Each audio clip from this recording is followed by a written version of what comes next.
Alain Juppé tend la main à Emmanuel Macron en prônant un grand mouvement central avec le chef de l'État aux élections européennes, une idée qui ne convainc pas des ténors des Républicains, en particulier Laurent Wauquiez. C'est devant l'association de la presse diplomatique française que l'ex-premier ministre a fait vendredi cette proposition, rapportée par plusieurs médias. Pourquoi ne pas bâtir un grand mouvement central avec le chef de l'État aux européennes de 2019 ? M. Juppé, M. Macron a chaleureusement salué samedi lors de la cérémonie du 11 novembre à Paris, a en particulier adressé un satisfecit au discours sur l'Europe prononcé il y a quelques semaines à la Sorbonne par le président de la République. J'aurais peu de choses à y changer. C'est un bon discours qui trace des perspectives claires. Dimanche après-midi, il a nettement atténué son propos en étant liste commune avec eux. Macron aux européennes ? On n'en est pas là. Fausse nouvelle une fois de plus. S'est-il emporté ? Vendredi, M. Juppé s'était réjoui, en se référant à l'Europe, de la crédibilité française retrouvée, et d'une capacité d'initiative de la France qui s'était érodée dans la période précédente. Il a en particulier apprécié l'expression de bien commun utilisée par M. Macron pour parler de la construction européenne dans son discours. Globalement, depuis l'élection de M. Macron il y a 6 mois, il y a une forme de crédibilité retrouvée. L'image de la France a changé, veut croire M. Juppé, très proche du Premier ministre, Édouard Philippe. M. Juppé, ministre des Affaires étrangères à 2 reprises, a décerné un bon point à M. Macron pour sa visite jeudi soir en Arabie Saoudite, destinée à faire baisser la tension avec l'Iran. Il est bon que le président mouille sa chemise pour jouer un rôle de médiateur, a-t-il dit. Pour lui, dans la politique étrangère de M.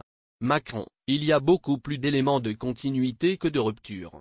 Il a par contre égratigné le chef de l'État sur ses relations avec Donald Trump. Je ne suis pas sûr que j'aurais manifesté autant d'empathie avec le président américain, reçu en grande pompe le 14 juillet à Paris.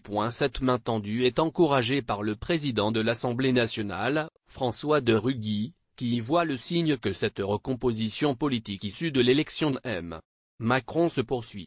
Thierry Solère, député pro-Macron exclu des LR, abonde sur BFM dans le même sens face au glissement de la droite française vers le FN, il y a à fabriquer une offre politique de droite pro-européenne.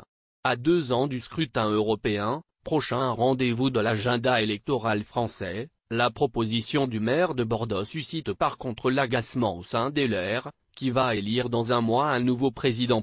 Heure de gloire. Grand favori de cette élection interne, Laurent Wauquiez a ainsi jugé sur France 3 que cette idée était une erreur.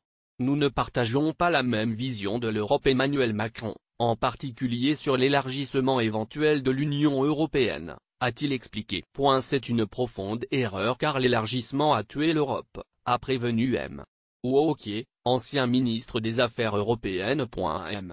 Juppé avait pour sa part égratigné vendredi des personnalités de son parti. J'insupporte le discours anti-élite de certains dirigeants des LR. Un peuple sans élite est un peuple sans repère. Valérie Pécresse, présidente LR de la région Île-de-France, a elle aussi pris ses distances avec M. Juppé, qu'elle soutenait pourtant à la primaire de la droite en 2016. Des pro-européens, il y en a toujours eu à gauche et à droite. François Mitterrand était pro-européen. Je n'ai jamais voté pour une liste socialiste aux européennes, a-t-elle souligné au grand rendez-vous CNE Europe 1 Les Échos. Marine Le Pen, présidente du FN, a elle ironisé sur BFM sur M qui vivrait ainsi son heure de gloire. Bienvenue à ce grand mouvement du mondialisme décomplexé face auquel il y aura le grand mouvement des nationaux décomplexés que nous représentons. 12 novembre 2017 163 657, Paris AFP- droit d'auteur 2017 AFP